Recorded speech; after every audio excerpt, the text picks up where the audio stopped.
Kings Island is saving the beast. But how are they even doing this? Why would they do this in the first place? And what does this mean for the entire Six Flags chain? We're going to be breaking all of this down, so let's get started. The beast opened up back in 1979 at Kings Island in Mason, Ohio. This coaster featured 7,361 feet of track, had a 141-foot drop, and reached a top speed of about 65 miles per hour, along with featuring over 4 minutes of ride time. To say this coaster is a legend would be an understatement. So how is Kings Island saving the beast in the first place? Well, they're doing this by retracking large sections of the coaster to help make the experience far more comfortable and enjoyable for all.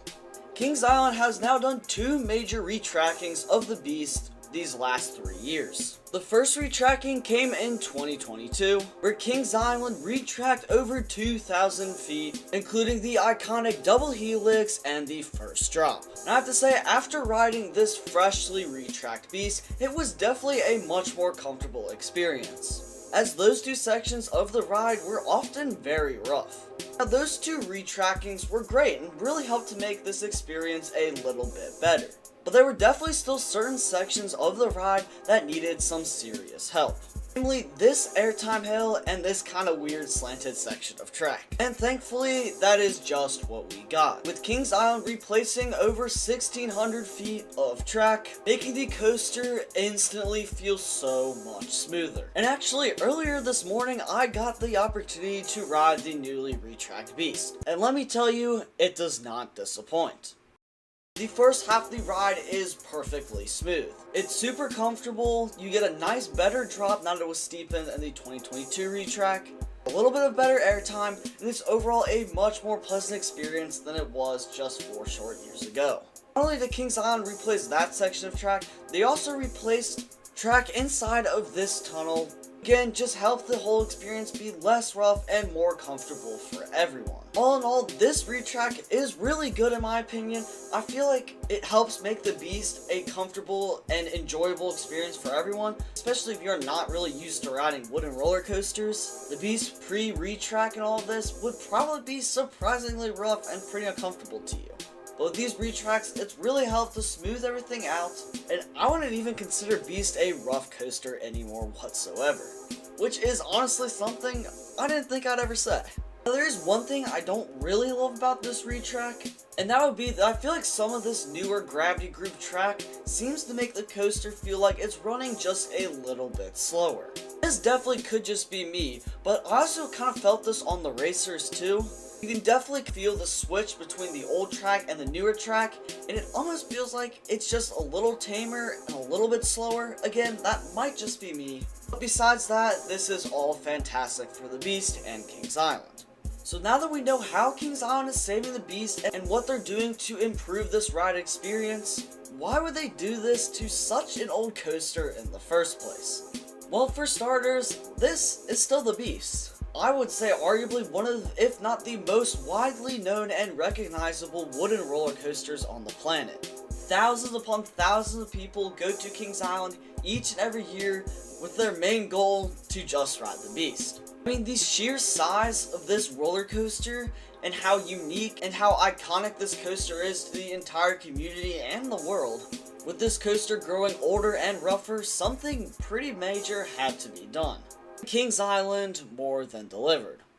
This coaster is even an ace roller coaster landmark, which they definitely don't give out to just any roller coaster. So basically the bottom line was the Beast was starting to become a little bit rough. With how iconic and well known this coaster really is, Kings Island needed to take a step forward to preserve this awesome roller coaster for generations to come, all while providing a remarkably better experience for everyone.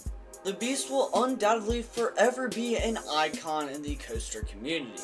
But not only does all this action Six Flags is taking to preserve this coaster affect Kings Island, also affects the entire Six Flags chain as a whole. Trust me, this is a lot more important than you might think. When Cedar Fair and Six Flags merged, they even stated themselves that their main goal was to save as much money as possible and get out of debt. And unfortunately, as a bit of a side effect to this merger, we have seen a lot of roller coaster removals that have caused many people to be very upset with Six Flags. King the Cop. And I really think a lot of people lost faith in Six Flags management a little bit.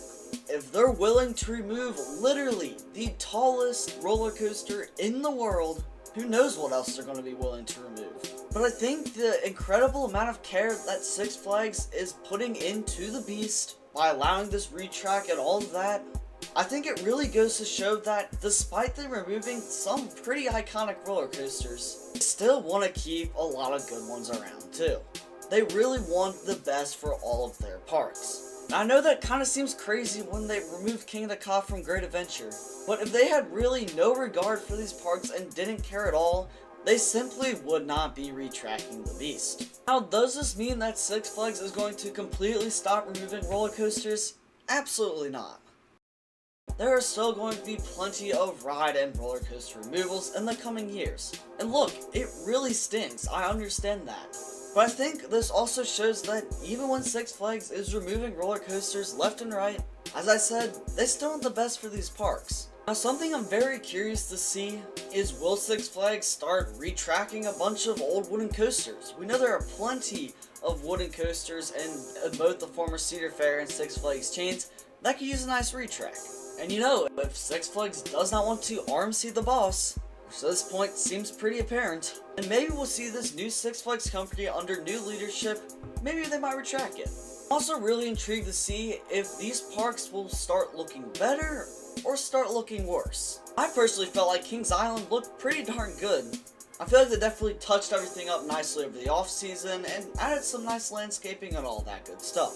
Of course, not just my experience, I'm really curious to see how all of these new Six Flags parks are going to be looking going forward. Is stuff going to look better, or is it going to look worse? We still have a lot of unanswered questions on the direction the new Six Flags chain wants to go, but to be honest, I'm really excited to see what happens.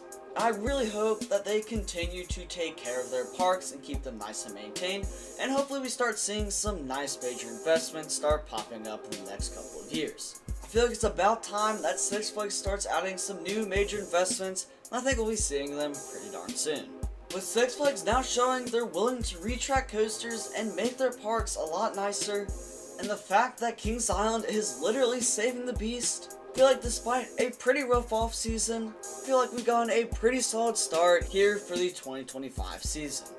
And I look forward to covering all of the latest theme park news, rumors, etc. Bring you even more theme park theories, reviews, maybe some rankings.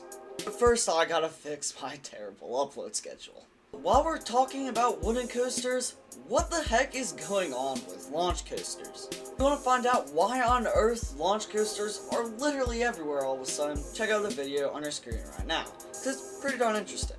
Make sure you subscribe down below, drop a like while you're at it, and thank you guys for watching. I'm glad the beast is hopefully safe for many generations to come, and I'll see you all in the next one.